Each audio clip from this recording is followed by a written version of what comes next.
कहेगी मैं उस सीट से चुनाव लड़ूंगा। और साथ में ये जिस तरह से मैं आपसे बात कर रहा था कि रिजर्व सीट पर वो चुनाव नहीं लड़ना चाहते बल्कि सामान्य सीट पर जाना चाहते हैं, तो क्या यहाँ पर बीजेपी को वो ललकारना चाहते हैं कि भाई मेरे लिए आप कोई दायरा फिक्स मत करिए, बल्कि मैं समूचे बिहार में जाकर किसी भी सीट से चुनाव लोग हैं जो चिराग पासवान के ऊपर दबाव बनाने का प्रयास कर रहे हैं। अब ये एक महत्वपूर्ण बयान निकल कर सामने आता है कि आखिर वो कौन लोग हैं, क्या जेडीयू का वो पक्ष है जब जेडीयू से नीतीश कुमार ने जब भारतीय जनता पार्टी पर दबाव बनाया कि सीएम चेहरा वही होना चाहिए, तो सम्राट चौधरी का जिक्र किया गया। हरियाणा के मुख्यमंत्री न्याप सिंह सैनी ने सम्राट चौधरी के नेतृत्व में बिहार चुनाव लड़ने का ऐलान भरे मंच से किया। अब सम्राट चौधरी का इस्तेमाल चिराग पासवान को हटाने के लिए किया जा रहा है। क्या चिराग पासवान अब वाकई भारतीय जनता पार्टी का साथ छोड़ देंगे? क्या चिराग पासवान के खिलाफ भारतीय जनता पार्टी की तरफ से यह बयान क्या अब मजबूर कर देगा कि चिराग पासवान सीटों का दबाव भी नहीं बल्कि बीजेपी से सीधा रिश्ता ही तोड़ने का फैसला कर लेंगे? दरअसल बिहार चुनाव से पहले चिराग पासवान के लिए जहां पोस्टर लगते हैं कि दंगा फसाद ना बवाल चाहिए, बिहार में मुख्यमंत्री चिराग चाहिए, जहां चिराग पासवान की पार्टी के जरिए एक कार्यकारिणी की बैठक बीते दिनों होती है और इस बैठक में तय होता है कि चिराग पासवान विधानसभा का चुनाव लड़ेंगे और सीटों का जिक्र भी किया जाता है। लेकिन वहीं चिराग पासवान ये भी कहते हैं कि अगर उनकी पार्टी चाहेगी तो वो विधानसभा का चुनाव जरूर लड़ेंगे अपने प्रदेश में अपनी मजबूती अपनी बेहतरी के लिए। लेकिन जहां चिराग पासवान ने भारतीय जनता पार्टी से 40 से अधिक सीटों की मांग कर दी, तो वहीं अब एक और बड़ा बयान सामने आया है बिहार के उप मुख्यमंत्री सम्राट चौधरी का। सम्राट चौधरी ने सीधे कह दिया है कि 40 सीटें चिराग पासवान की पार्टी को मिलेगी या नहीं मिलेंगी, ये केंद्र सरकार फैसला करेगा, ये हम तय नहीं करेंगे, चिराग पासवान तय नहीं करेंगे। सम्राट चौधरी का ऐसा कहना क्या अब चिराग पासवान को मजबूर कर देगा गठबंधन तोड़ने के लिए? इससे जुड़े हुए सवाल हैं, सवालों के जवाब लेंगे। मेरे साथ मेरे वरिष्ठ सहयोगी अमन सर जुड़ चुके हैं। सर, जहां सम्राट चौधरी का बयान सामने आया है कि 40 सीटों पर केंद्र सरकार फैसला करेगी और चिराग पासवान की जो मांग है ये उनके अनुसार यहाँ पर फैसला, एक तरीके से उनका बयान यही है कि उनके अनुसार फैसला नहीं सुनाया जा सकता है। तो जो दबाव चिराग पासवान बना रहे हैं और सम्राट चौधरी ने उनके दबाव को कहीं ना कहीं खारिज कर दिया है, क्या लगता है कि बीजेपी चिराग पासवान को हटाने में लगी हुई है? देखिए बिल्कुल, और चिराग पासवान जिस तरह से लगातार बयानबाजी कर रहे हैं, आपने देखा कि जिस अंदाज में वो दिखाई पड़ रहे हैं, कल भी पसीने में लथपथ थे और एक जनसभा को जो है संबोधित कर रहे थे और उसमें उन्होंने साफ तौर पर कहा कि मैं उस तरह का फैसला करूंगा जिससे मेरी पार्टी खुश होती हुई नजर आए। वो ये भी कहते हैं कि हम जो है इतनी सीटें लेंगे ताकि मेरी पार्टी को उस पर कहीं ना कहीं चुनाव लड़ने में आसानी हो, सहज महसूस करें। इससे पहले आप देखिए कि अरुण भारती जो जीजा भी हैं, एक तरीके से चिराग पासवान के पार्टी के नेता भी हैं, सांसद भी हैं, वो ये बात कहते हुए नजर आए कि चिराग पासवान जो है अब किसी रिजर्व सीट से चुनाव नहीं लड़ेंगे, वो सामान्य सीट से चुनाव लड़ेंगे। ये कहते हुए नजर आते हैं कि किसी जाति को एक तरीके से वो उसकी अगुवाई नहीं करते बल्कि पूरे बिहार के जो लोग हैं वो उसकी अगुवाई करना चाहते हैं, यानी सामान्य सीट से वो चुनाव लड़ना चाहते हैं। नाज़मीन, ये अपने आप में बहुत बड़ी बात हो जाती है कि जिस तरह चिराग पासवान अब अपने आप को समूचे बिहार का नेता बताने का प्रयास कर रहे हैं और ये भी कोशिश कर रहे हैं कि हर वर्ग का वोट उनको मिलना चाहिए, क्योंकि वो सिर्फ एक रिजर्व सीट पर चुनाव नहीं लड़ना चाहते जिससे ऐसा लगे कि चिराग पासवान जो है वो एक वर्ग को कहीं ना कहीं साधते हुए नजर आते हैं, बल्कि वो बिहार के तमाम वर्गों को, तमाम लोगों को साधना चाहते हैं। इसीलिए इस तरह की बातें निकलकर सामने आ रही हैं। और साथ में एक बात और भी निकलकर सामने आई नाज़मीन, उसमें कहा गया कि एलजेपीआर जो है एक सर्वे करा रही है और सर्वे किस तरह का कि किन किन सीटों पर हम चुनाव लड़ सकते हैं। ऐसा ना हो कि हमें कमजोर सीटें दे दी जाएं जिससे जहां पर हमारी जीत हो सकती हो वहां पर भी हमको हार मिले। इस तरह से अभी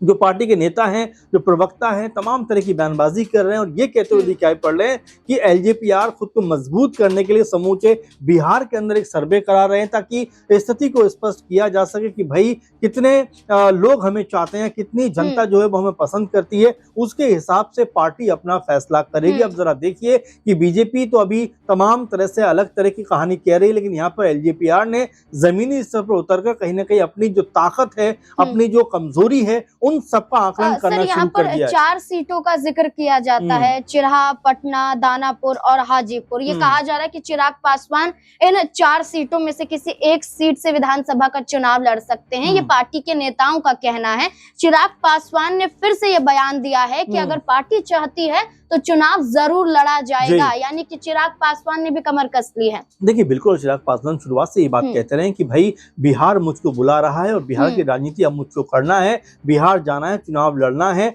जिस सीट से भी पार्टी कहेगी मैं उस सीट से चुनाव लड़ूंगा। और साथ में ये जिस तरह से मैं आपसे बात कर रहा था कि रिजर्व सीट पर वो चुनाव नहीं लड़ना चाहते बल्कि सामान्य सीट पर जाना चाहते हैं, तो क्या यहाँ पर बीजेपी को वो ललकारना चाहते हैं कि भाई मेरे लिए आप कोई दायरा फिक्स मत करिए, बल्कि मैं समूचे बिहार में जाकर किसी भी सीट से लड़ सकता हूं और जीत सकता हूं, इसलिए आप मुझे दायरों में कैद करने का प्रयास मत करो। अरुण भारती अब भी कहते हुए नजर आ रहे हैं कि कुछ लोग हैं जो चिराग पासवान के ऊपर दबाव बनाने का प्रयास कर रहे हैं। अब ये एक महत्वपूर्ण बयान निकल कर सामने आता है कि आखिर वो कौन लोग हैं, क्या जेडीयू का वो पक्ष है, जब जेडीयू से मुलाकात भी उनकी होती है। अभी आपने देखा कि जो प्रशांत किशोर है वो भी यहाँ पर चिराग पासवान की तारीफ कर रहे हैं कि भाई चिराग पासवान जैसे जो कह सकते नेता है, युवा नेता है, वो जात धर्म की राजनीति नहीं करते बल्कि एक साफ सुथरी और विकास की राजनीति करते हैं। इस बात को उन्होंने पुरजोर तरीके से रखा और काफी ज्यादा चिराग पासवान की तारीफ प्रशांत किशोर ने की। और देखिए, राजनीति में हर एक चीज का अपना एक मायना होता है कि अगर प्रशांत किशोर चिराग पासवान की तारीफें कर रहे हैं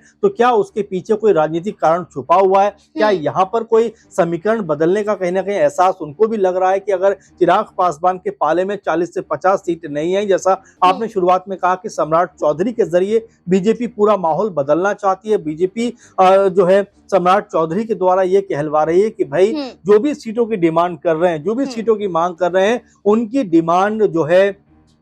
हमारे ऊपर कोई असर नहीं डालेगी। सर, जहां सम्राट चौधरी ने सीधा ये कह दिया है कि केंद्र सरकार ये फैसला करेगी, ये आप तय नहीं करेंगे कि 40 सीटें चाहिए कि 50 सीटें, तो वहीं भाजपा के प्रदेश अध्यक्ष दिलीप जायसवाल ये कहते हैं कि अगर अपनी पार्टी के बेहतरी के लिए कोई कदम उठा रहा है, चुनाव लड़ना चाहता है, तो उसकी इच्छा है अपनी पार्टी को मजबूत करने के लिए चुनाव लड़ सकते हैं। तो बीजेपी में दो तरफा बयान क्यों नजर आ रहे हैं? देखिए, बिल्कुल पहली बात तो ये दिखाई पड़ रही है कि चिराग पासवान के ऊपर दबाव बनाया जा रहा है कि भाई कम से कम सीटें उनको मिलती हुई दिखाई पड़े। लेकिन जिस तरह चिराग पासवान ने कहा है कि हमें उतनी सीटें मिलेंगी जितनी हम चाहते हैं, तो यानी कि अब रस्साकशी का जो माहौल है वो यहाँ पर बनता हुआ दिखाई पड़ रहा है। एक बात, दूसरी बात, दिलीप जायसवाल जिस तरह की बात कह रहे हैं वो वाकई में कहीं ना कहीं लोगों को साधने का प्रयास कर रहे हैं, क्योंकि बीजेपी से वो बिहार के अध्यक्ष हैं, तो किसी के खिलाफ भी बोलना इस समय शायद उनकी पार्टी के हित में ना हो, इसलिए बहुत नबीतुली बात वो करते हुए दिखाई पड़ रहे हैं। लेकिन यहाँ जब बात सीट शेयरिंग की आती है तो देखिए, पीएम मोदी 2 दिन के बिहार दौरे पर थे, तमाम बातचीत हुई, बैठक हुई,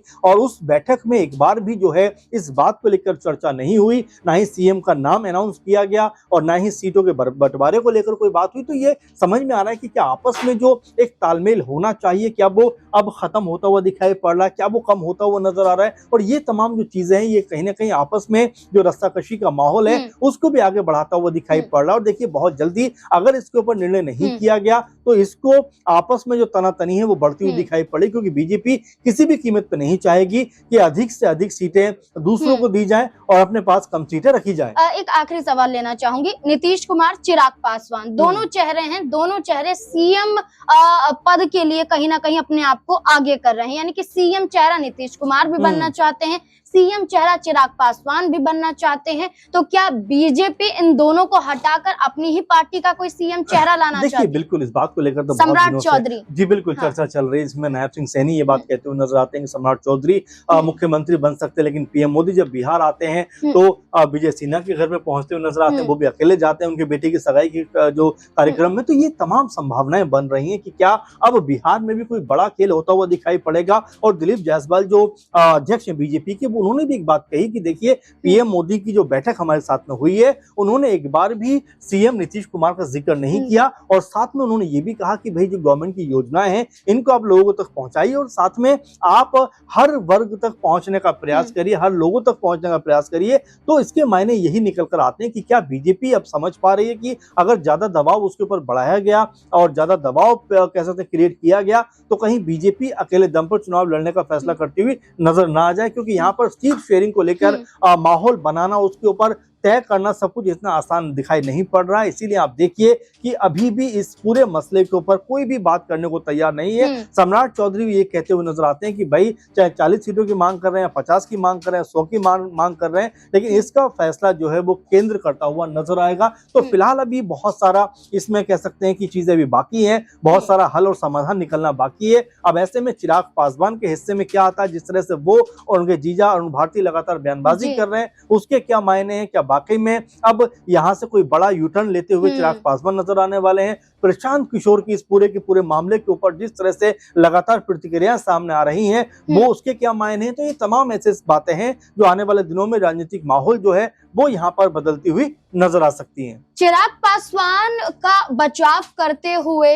जमुई से सांसद अरुण भारती ने ये तक भी कहा था कि उनकी पार्टी गठबंधन में है, लेकिन चुनाव लड़ने के लिए स्वतंत्र भी है। यानी कि अगर वो अपने इच्छा अनुसार सीटें नहीं मिलती हैं तो स्वतंत्र रूप से चुनाव लड़ा भी जा सकता है, भारतीय जनता पार्टी के साथ मिलकर नहीं। अब ऐसे में चिराग पासवान को लेकर सम्राट चौधरी ने तो ऐलान कर दिया है, नीतीश कुमार के चेहरे पर संसदीय बोर्ड पर फैसला छोड़ दिया है। अब देखना होगा कि ये बड़े चेहरे